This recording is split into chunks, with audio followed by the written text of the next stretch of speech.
Hello and welcome into the podcast. This is the Free Outside Show, and I am Jeff Garmeyer, and I approve this message. It is the heart of political season, and the ads here in Montana are insane. But let's get into the show. I just got back from Canada, so sorry.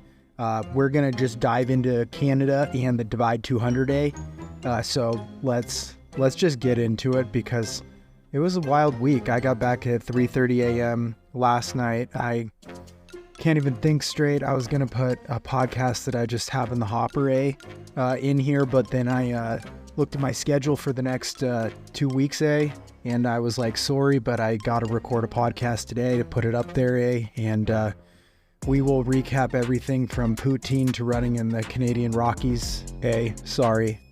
Okay, let's get into it. Canada, here we come. I assume I put a slide whistle sound in there. If you don't know, I'm Jeff Garmeyer, and I'm the one that does this podcast. I have records on like the John Muir Trail, Colorado Trail, Arizona Trail, Pinhoti Trail, like 20 more. Who cares? I also have done some running, if you don't know. I've done through hiking, I've written a book, I have a movie. I'm the one you want to listen to when it comes to Canada. The last time I was in Canada was 2018. And back then I went to... I was kind of there in 2018. I was like barely there. I walked the Pacific Northwest Trail and connected it to the Continental Divide Trail around Goat Haunt Shelter, which is right on the Canadian border.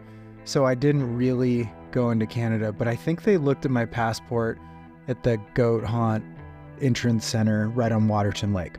The last time I can remember, I think, was 2016. It's in my book if you want to read it. It's in part 3, at the beginning of part 3 of my book, if you're into that sort of thing. I was in Canada doing the Continental Divide Trail. I had to get to Waterton to start the Continental Divide Trail. I don't know. I think that was the shortest way. So the least amount of miles in order to do the trail. So I hitchhiked from basically East Glacier up to the border. It took 2 or 3 rides. Actually, I waited in Bab so long that the local cafe brought a coffee out and gave it to me because they were like, we've just seen you waiting so long. We wanted to see if you wanted anything. So I gladly took a free coffee. Then this truck picked me up and they were like, oh, where are you going, eh? Actually, I think they were American, but I'm like kind of stuck in this Canadian accent because I was there for like 5 or 6 days. But anyways, they picked me up, this truck. I rode in the back. It started raining. It was kind of miserable, but I had a ride finally after like a couple hours of hitching. We got to the border right before it, and they were like, yeah, we'd be more comfortable if you walked across the border, eh? And I was like, yeah, totally. I mean, who knows if I had like drugs or something in my pack or something. So I walked across the border, they drove across it, and then they picked me up on the other side, and they were like, oh, well, where are you going? And I was like, do you have any suggestions on where we should go? And I was like, well, I'm going to Waterton. I think it's pretty cool. You guys should probably want to go to Waterton. So they drove to Waterton, dropped me off, and I began the Continental Divide Trail. That, I think, is the last time I was in Canada, eh? Yeah, I don't know. I won't think too hard about it. So that's like a long time, like 8 years or something. So my girlfriend, Allison, who we're directing Montana Meltdown the race, 4-hour, 12-hour, 24-hour options, you should sign up. She was running Divide 200, which is on basically the Great Divide Trail, the GDT, which now I want to do next year. It looks pretty epic up there. There's like so many bears. There was a bear attack on it on Friday. I'm recording this on Sunday, so 3 days ago. And it will come out on Monday because quick turnaround here at Free Outside LLC. But anyways, we were going up to her race. I had just DNF'd Wasatch 100. You can listen to that episode. I think it was like 2 episodes ago. So going to that, and then we were going to get back on Saturday or Sunday. And then from there, I have to go to, when you're listening to this, if it's the day it comes out, and if it's not, who cares? In like 4 days, I have to go down to Kanab, Utah and run Grand Stage Race, which is like 6 days with no cell service. So in essence, over like a 4-week period, I'm going to be home like 7 days, and I am still delivering bi-weekly podcasts. Yeah. And completing all this coaching and scheduling for athletes and stuff. So I'm pretty amazing. I also even got ketchup chips for my friend by request from him. So with that, please 5-star reviews for the podcast on both Apple and Spotify, 5-star reviews for the movie on Amazon or wherever you listen to movies, and Rotten Tomatoes maybe, and then 5-star reviews for my book on Amazon. So all these things just because I'm working so hard and I'm a millennial and we really need free handouts. So that aside, let's get into Canada. Well, we're out of Canada, but let's go back to Canada. Okay. Drove up, left at 10 a.m. This is going to be the riveting story of Divide 200, but mostly an ode to our brothers from the north and sisters and everything else up north, the bears, the moose, the everything. So, good day, mate. Here we come. Sorry. All right, Canada. We drove north, left here on Monday. The race started Tuesday, got up there around 5 or 6, right in time for packet pickup and the meeting. Allison lined us out on what she wanted. My plan was to just crew, which basically means do whatever is needed for the race. We took my car because it's better, and she said we should, so it took the wear and tear of all those miles, but turns out we did need it because she drives a sedan, and at least my SUV, could handle the mud. Okay, race morning. We were lined out, had all our plans. Robert was going to pace. He was this Polish guy who lives in Calgary. The race started at Castle Mountain Ski Resort, which is like 2 hours southwest of Calgary. And up there, it's kind of like the Texas of Canada, but there are also the Northern Rockies. We'll go with that. So there's these massive mountains, and that's why they call it Divide. So spoiler alert, it was mountainous. So we camped in the parking lot. It was just a beautiful camping experience on the gravel. And then woke up the next morning at a normal time because the race started at a normal time, which is great. More races should probably do that. I think either an evening start or like 7 or 8 a.m. One time I did a race that started at 2 a.m. and that was stupid. Okay, we're going to try to keep tangents to a minimum because I'm very tired and I still have to process this episode, and it's 8 p.m. and I have to get it out. That would make like 8-hour turnaround for the episode. So I'm amazing. All those places I said 5-star review. Thank you. Oh yeah. Subscribe to my YouTube channel. It's just these, but you get to look at my face while I'm talking. Okay. So the race started and they were off. Robert luckily had brought down a Starlink, so we were able to track and I was able to work from the parking lot. I was still sick. I had COVID. If you've been tuning in and following my life story, which I'm just presenting on a podcast because everyone wants to hear about what Jeff Garmire's doing in the world, apparently. Actually, I do value all you. There's been some great listenership, great fan mail, great everything. I haven't gotten any fan mail yet, but I am expecting it. Jeff@freeoutside.com. Drop me a line. I'll read it on the air. On the air, I mean on the recorded air. So Allison started out, and we basically just sat around for a lot of hours because it was like 40 miles to the first crude checkpoint, and there was nothing else we were going to do. It was like 20 minutes away. So we were working, ate some food, walked around, blah, blah, blah. And then finally, it was like 6 or 7 or something, and we went out to this checkpoint. And that's when this is going to be like a very interesting one, I hope, if you're into crewing or want to know what these things are like or what crewing is like. So basically you get out there, there's no cell service. You haven't really had any interaction with your runner, especially on these courses that are in Canada, because sorry, but there's not a lot of communication methods out there. You can track your runner on the live tracking on the website, but other than that, we didn't really know what she wanted. So what you do is you guess. Yep, it's very official. They're doing a 200 miler and you're guessing. So get out there, set out the stuff. There's like a few bags, like a bag of spare socks, spare clothes, spare gear. She has labeled the food she wants at each aid station.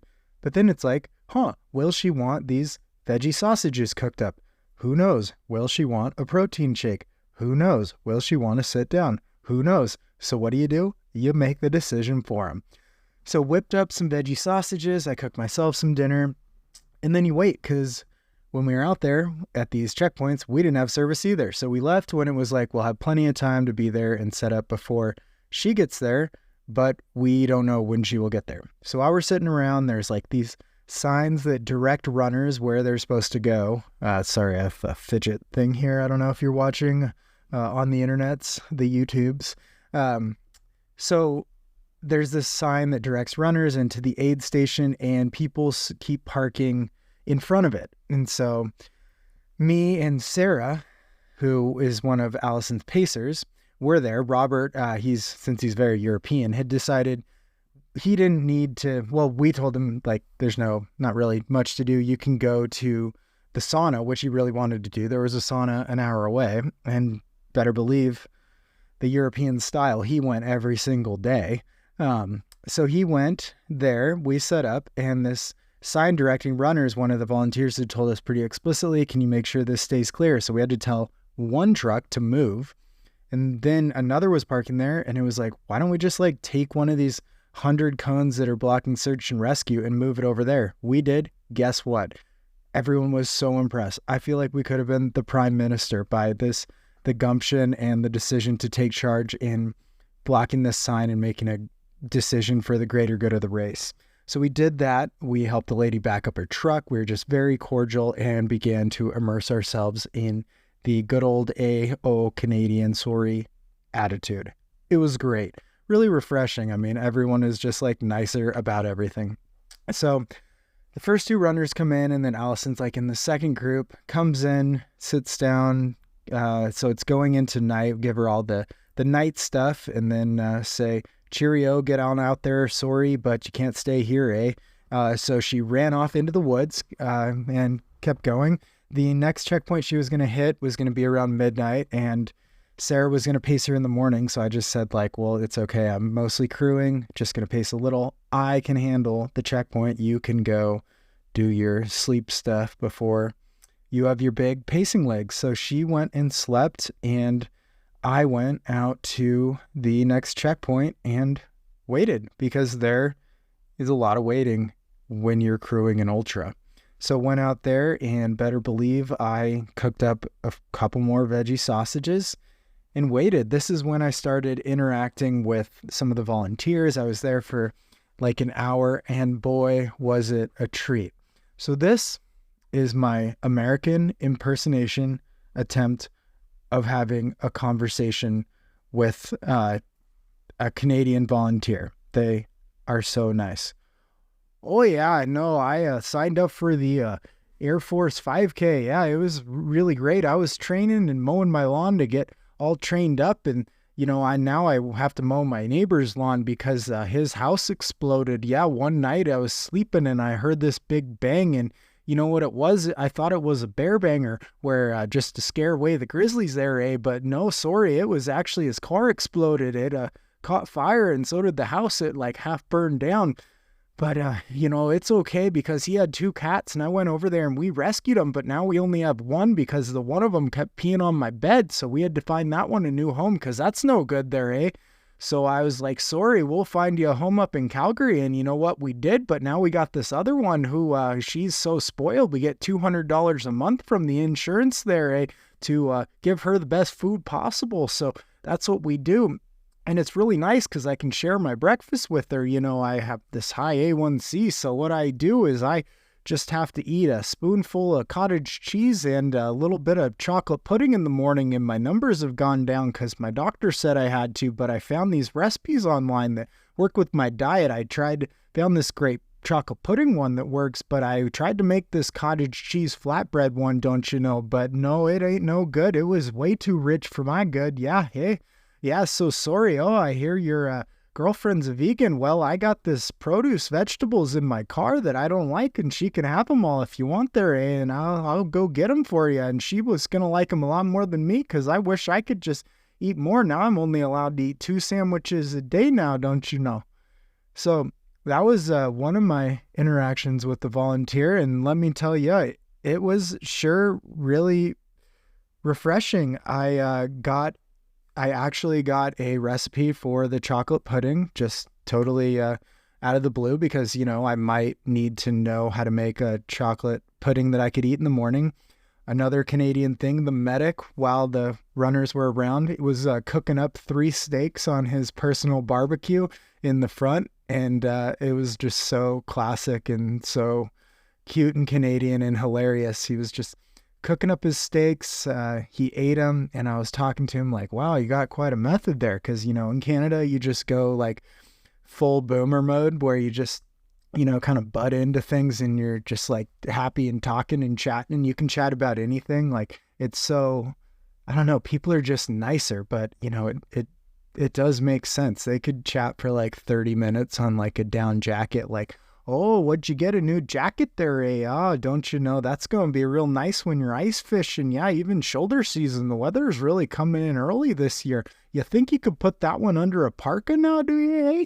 Oh, yeah, no, I don't want to be sorry that I don't have one, so I always keep 3 of them in my pickup truck just in case, if I'm out on the frozen lake and a gale comes in. I don't want to get too cold out there now, eh? Sorry.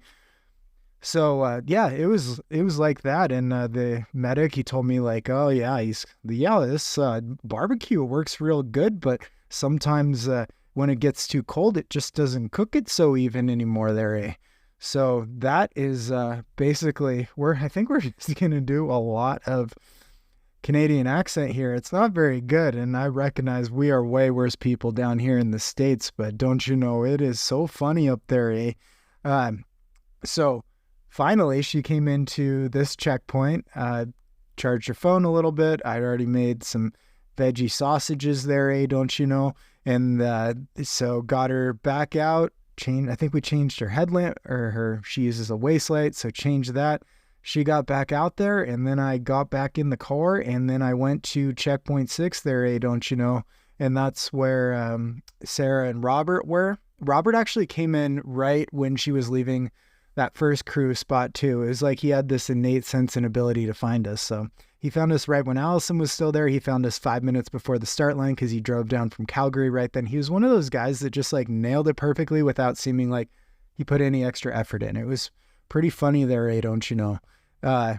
So left this checkpoint and then went and camped. I just slept in the parking lot right next to my car. Didn't get a lot of sleep, never got a lot of sleep, because these things, you just don't get a lot of sleep. You just are centered on crewing and you like wake up. Hopefully you have service. So I drove around. It was like a couple hours, got to where I was going to sleep at 1 a.m. And then there was enough service that you just wake up every 3 or 4 hours so that you can see where your runner is. And Allison was moving pretty good. She was in first at this point there, eh? Don't you know? And yeah, from there, we got up in the morning. She was behind her splits already, but everyone seemed to be. The clouds had come in. This is where Sarah, her pacer, was going to start pacing. And pacing, I'll probably have to do another episode on pacing there, eh? Don't you know? Is where you're basically running with your runner. You're helping them remember to eat, helping them with navigation, helping them at aid stations. You're basically just running with your partner as like a friend for hire, but they usually don't pay you anything because you're just doing it out of the goodness of your heart there, eh? Don't you know? So that's what Sarah did. She started with her. This is when her feet became a problem, and I had to adopt crew duty number 1. Just giving up anything left of my dignity and taping up feet and removing socks that had just been through hell. So she's about 100 clicks in there, eh? And that's when the feet started to go. So we changed her socks real good, and I taped her feet up with some KT tape and got her back out there with Sarah, because it's like, oh, you got to keep on moving there, girl, because the weather is about to turn real bad for the worst here, eh? So this is when it started raining. And from there, everything changed. There was little rain. It was windy, but the weather the rest of the day continued to come in. The next checkpoint, it was like that autumn weather where it was real windy there, eh? Don't you know? But even another thing about Canada, we were at this checkpoint that's way up in the mountains, like Great Divide Trail. This is near where that I alluded to someone got attacked by a grizzly bear. This checkpoint was right by that. And they have like Starlink to communicate and have the runners' results and stuff and share with the race so that the tracking works and everything. But they'd just be like, yeah, do you want to join the Starlink and use the internet? And it was like, okay, yeah, didn't even have to ask. You guys are so kind, over the top, just like sharing kind and helping everyone. It was pretty incredible. So we're up there, waited. She came in. This is when she was feeling real rough. Feet were real bad. So rolled up my sleeves once again and touched those smelly little puppies. Taped them up again with KT tape, this time a little... No, I don't think I did it tighter yet. I think I did that later on, but it was like, I guess we can retape, resock. We went through all the socks she brought, and there were like probably half a dozen or so, one for each checkpoint. It was pretty crazy. But basically how it would go is she would come in from that section, and then I'd usually delegate. I'm quite a delegator because, I'm president and CEO of Free Outside LLC here, don't you know?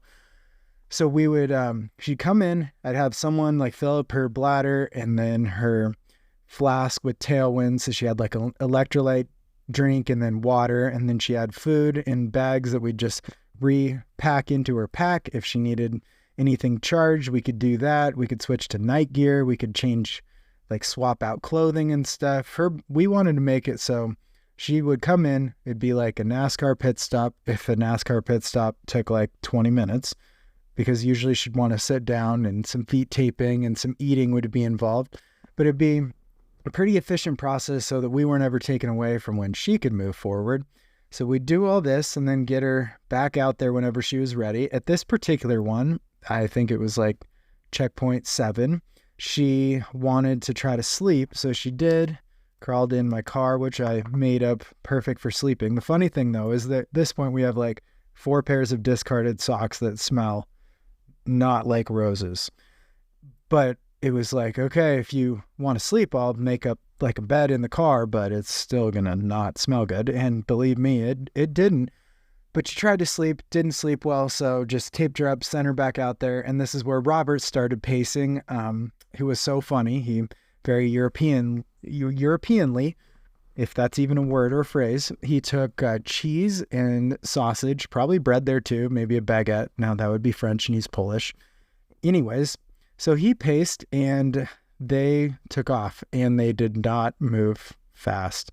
It was one of those things where you're watching them walk out and you're like, well, this is going to be a very hard section to plan. But she'd requested a couple things and it was like 30 minutes back to town. And it was like, well, I have nothing else to do for the next 10 to 15 hours. Who knows? So ripped on down the road and the rain. Well, before this, I went on a beautiful hike. I snuck in a little bit of me time. Yep. Up to Window Mountain Lake. Beautiful. I think I'm going to use that for the thumbnail for this. If you go onto YouTube and don't want to listen to the YouTube, at least give it a like and look at the thumbnail, because that'll be Window Mountain or Window Rock. Window something Lake. You heard it here first. So drove down after doing this hike. Sarah went on the hike as well and got to the bottom and she wanted kombucha. And then I just made a guess, because at these things when you're crewing, you make guesses. So I made a guess and it was like, oh, I think she's going to want some rice here, don't you know? So I got some rice, kombucha, and I feel like I got something else. Oh, I got a chunk of cheese because I was craving cheese. So that doesn't really relate to anything here, don't you know? Okay, but that's what we did. She went through the night. I slept down where there was some service so I could check in and track and see. So she's the first woman at this point, and there's like 2 or 3, maybe she's in 2nd overall or 3rd overall, but there's a couple guys who are moving a little faster, but also slower. Like everything is like 15 to 20 hours slower than last year. So all her projections were way off. All the guys' projections were way off. We were just like going blind. Like there was a spreadsheet she made with where she thought she would be at certain places. It didn't work out. We just had to like guesstimate, which is a thing I think that was a term in elementary school. I don't know. But anyways, after she left that aid station, another guy came in and he was, wait, I think I'm way off here. Okay, let's continue where we're at. Kombucha. Everything's wishy-washy because I got back at 3:30 a.m. last night and I drove the whole way. Hooray me. Award is in the mail if I'm mailing it to myself. Okay, so go through the night, sleep down below. I rolled out my sleeping bag right on the side of the road, right next to my car. Once again, it was going to be kind of on a quieter place, but right when I crawled in the sleeping bag, it started to rain. So terrible. And then I just slept. So I crawled in my car, set the alarm for like 4 hours, and it was like, okay, I will wake up then, check the tracker. I did, and it was like, wow, not fast. So after that, I went to sleep for maybe another hour, and then I whipped up to this checkpoint. Now it's pouring rain. It's like the road is a mud pit, and I roll up it and then make this turn onto this obscure road that goes for like 400 yards before it hits the aid station. And on this road, I can feel the car like moving back and forth in the mud. The mud is like so deep and so bad that's when it's just like, okay, I know how this goes. 4-wheel drive, and I'm going to floor it. Like, I got to be going 20 so that I don't stop in this mud pit. And that's what I did. Rolled up and then just like spun it, turned right into the area where the volunteers cars were, and then just like it stopped on its own at some point, put it in park, and was like, well, that's good enough. Took the stuff inside and knew that I still had some time, so I just asked the medic if I could just sleep on the cot there, and that's what they let me do. The leader came through, and the guy, so there are two guys who were running basically hand in hand, stride and stride, there, don't you know, sorry. They were running with each other the whole time. They'd met at a different race. Their plan was to run the whole thing together, and they were in first and second, which was kind of cool. Very Canadian, but one of them dropped there. So that's when the eventual winner, spoiler alert, it already happened, so I don't know how this is a spoiler, Paul went on to run the rest of it alone. And that's around when Allison came in a little later, and then Joe, who was second. Allison was doing pretty rough, so put her in to sleep again in the car to like try to nap a little. I think she actually got some decent enough sleep this time. And then, this is when I taped her foot a little bit tighter, much tighter, with some tape, because there was all kinds of issues going on there, and more feet touching. If you're into feet, this is the episode for you. So tape those up, change socks, send her out on her way. Actually, no, I didn't, because I actually got to pace this section with her. Robert came in an emergency blanket as if it was a cape. It was a rough time out there, pouring rain, really steep terrain, and muddy. Luckily, it was light by the time I got to go, and what did I do? I just took that block of cheese that I had, and we went on our way. It was a pretty tame section, not too much going on, lots of logging roads and stuff, but some pretty easy miles, kept like 3+ miles an hour. Got to see a skunk out there, a deer, maybe a bunny or something.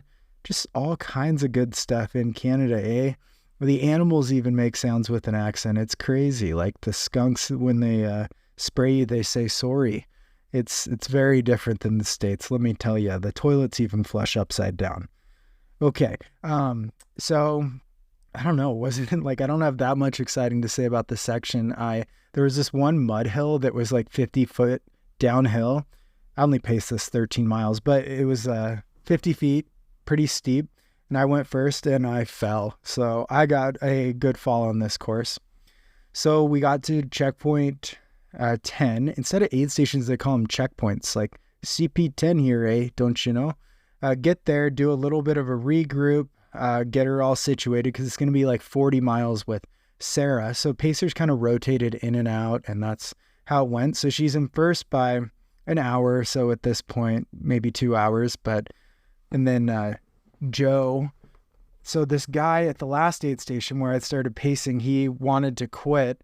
He got in there in second and was thinking about quitting because his knee was a bit of a mess. And so just told him like, you don't need to quit now. Just like go take a rest, take a nap, and then decide later. So he slept for like 2.5 hours, and then he woke up and was moving so good, he basically ran the rest of the course, it sounds like. So that is the lesson for you. Don't make a decision if you can just get a little sleep, and then things might turn around and you might end up with second place, which in this case was 2,500 Canadian dollars. I'm not sure how much that is, but it's at least a tank of gas in American. Okay, so dropped checkpoint 10, charged everything up, sent her out with Sarah, and moved good for like a few miles. We're just watching the tracker. Me and Robert, we actually decided, we got time, and you're European and I like saunas too, so we went to the sauna as well. We also went to this tourist attraction called Frank's Slide, where the entire side of this mountain that I cannot remember because we don't do notes fell off the mountain. I don't know if that makes sense. I did not get very much sleep. So the entire side of the mountain collapsed onto the town of Frank. Maybe it's pronounced Franck because Canada. There you go. So it fell and buried the entire town in boulders as big as huge cars, as big as buses, as big as houses, as big as school buses, as big as schools. The rocks are really big if you're following here. I don't know what they were in metric, but at least a lot of liters of weight. Big. They were massive. If you were measuring them in elephants, they would be a lot. So we checked that out. It was kind of crazy. So at an earlier aid station, one of the competitors' crew actually was like, oh yeah, you got to check out Frank's slide when you're up north near Crow's Nest there, eh? And it was like, okay, I'd love to. I think there's going to be plenty of downtime. So we checked it out, and then, and when he told us to check it out, he was like, yeah, and only 70 people died in it. And he was like, holy cow, that's a weird way to say that 70 people died. But once you see that collapse, it's pretty wild. I think it just missed the majority of the town is what he was trying to convey in Canadian. But anyways, so we did that. I ate some poutine because that was one of my goals of going to Canada. You got to experience the local culture, there, don't you know? Sorry. So we did that, and then we went to the sauna because we have a lot of time. He's probably not going to start pacing until the next morning. We're on night 3 here, and things are hard. They're not moving very fast. We can just see the tracker that updates every 30 minutes. It's supposed to ping, but sometimes it's like 2 hours between the pings. She's still in first, but the second place woman is getting closer to her. And the third place male, man, guy, dude, person category of that is closing on her, and we think he passed her. So we do the sauna, then we go to the Airbnb that we have at the finish line, check into that, sleep for a little bit, but don't you know, the power's out. So before we go to sleep, we're like, oh no, what are we going to do? But Robert has Starlink, remember, and a generator. So we set the generator up in like the parking lot or like the parking area, and Starlink in basically the street. And so we have internet to track. But right when we set it all up, which took like an hour, the power came back on. Okay, I don't know if any of you can follow this here, don't you know? But if you're Canadian, you're still going to be real nice about this episode. Thanks. Okay, so we slept, woke up at 3 or 4. I kept waking up to check the tracker, and luckily, Sarah had texted me when they came through the checkpoint before, the one that was my final crew destination, and where Robert was going to start pacing. So I woke Robert up, made some coffee, and then we trekked it on out there. We got there, went to the checkpoint, set up all the stuff, and then just waited because you don't know when your runner's coming in. A lot of guesswork.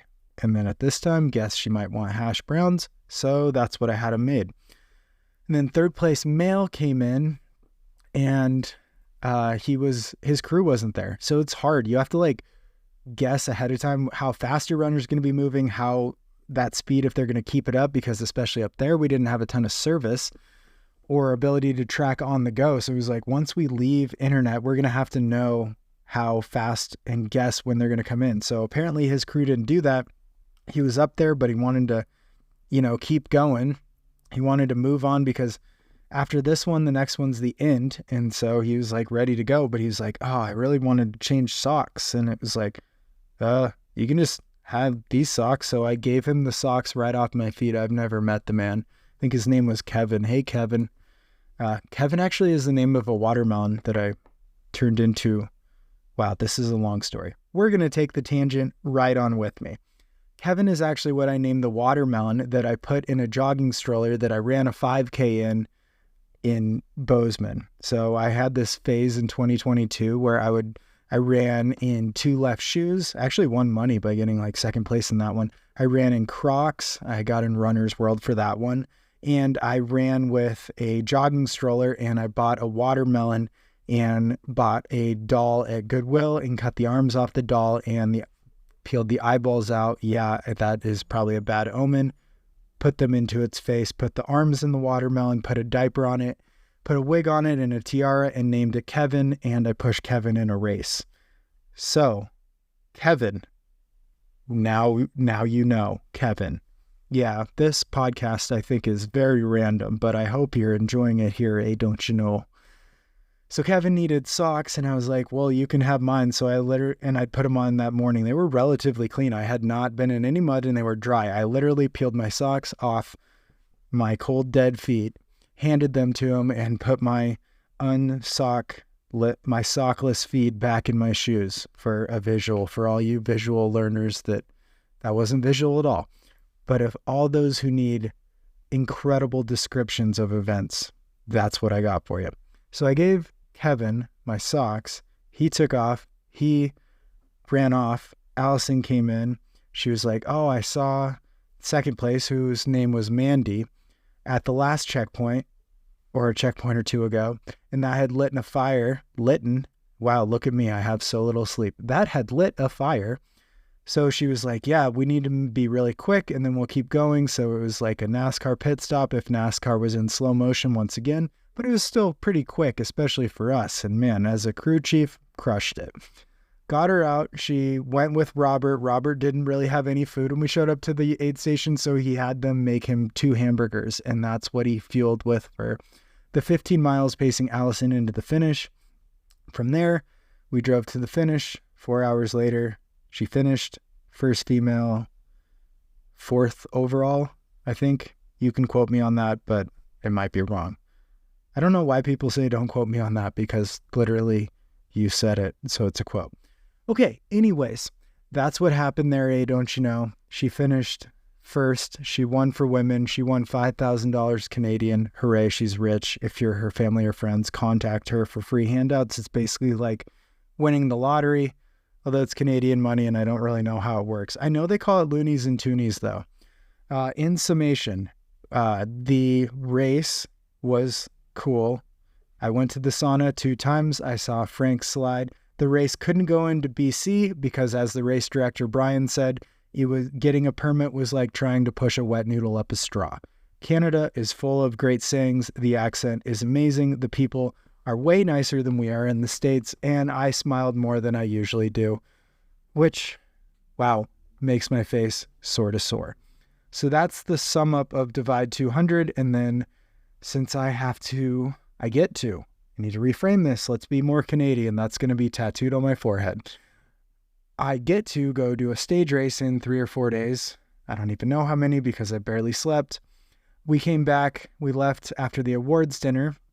Wow, I need to get into the awards dinner.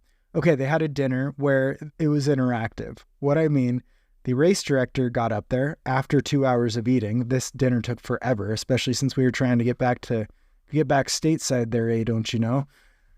So he got up there and he would be like, and this award is to the person who had the best hallucinations. And we're all like, cool, let's hear what it is. And he's like, who out there had good hallucinations? And this is like basically an auditorium, like a big cafeteria size collection of people. And they would raise their hands. Since they just ran a 200, they would slowly walk up to the microphone. So there's a lot of dead time to kill here. And then they would tell their story, and then we would vote by applause on who won the award, and then they'd win something from a hat to a Garmin watch, basically. So pretty crazy. And this went on for so many different awards, like best crew, best pacer, longest pacer, least experience, like all these awards, whatever you call them. It was like a summer camp type awards. It was pretty funny, actually. And one of them, it was like definitely a tie. And he was like, oh, it sounds like a tie, so you both win. And it was like, wow, this is so Canadian. So good. So that is basically what I got. So we left at 8:30 when it finally ended. I think it was supposed to end at 7. Yikes.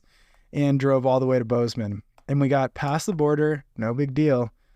And then I got pulled over by a cop. That sucked. He came up to the window and was like, you know, you were going 80 and it's actually a 65 mile an hour zone. And it's like, oh, didn't really know, because literally everything in Montana is basically 80. Fun fact, we didn't even have speed limits until the federal government was like, you don't get more funding until you have speed limits. So I thought it was like at least 70 or 80 miles an hour. I wasn't paying attention. It's like 1 a.m. This cop pulls us over. Allison's sleeping. Later find out she was fake sleeping because afraid of cops. But he comes up, roll down the window, asks everything, give him stuff. He goes and runs my driver's license, luckily clean. No warrants for this guy. Not on the run. It's always good to find that out the hard way. And then he's like, okay, I'm going to knock it down to 10 miles an hour over the speed limit. And he's like, okay, thank you. And then he's like, it's a $20 ticket. And my jaw dropped like, wait, how? Usually speeding, I've gotten one other speeding ticket in my life when I was 19, but it was a lot more than $20. And he was like, yeah, it's $20 and you can pay now if you have check or cash. And it was like, well, I have a $20 bill. I guess I'll just pay. And then he wrote me a receipt, gave it to me and was like, all right, you're done. You're covered. You don't need to do anything else for this ticket. And I drove away so confused, being like, okay, I guess I paid my ticket that was only $20 for going, I think it was like 15 miles an hour over the speed limit, but he knocked it down. Just kidding. If you were a law enforcement out there, I was not going 15 over the speed limit. I am not admitting to anything, but theoretically, it's alleged that I could have been. I don't know if that works in a court of law, but we just did it here first. So I drove away and another 3 hours and back to Bozeman. Got here at 3:30 in the morning. Woke up around 8:30 and just laid in bed and scrolled because sometimes you just got to give yourself some grace. Okay, that is the recap of Canada There, Don't You Know, Another fun line that someone said was, Okie Dinah, when like something crazy happened. It was like, I don't know what that means, but I love it. So, without trying to push a wet noodle up a straw anymore, my friends, stay elite. My friends.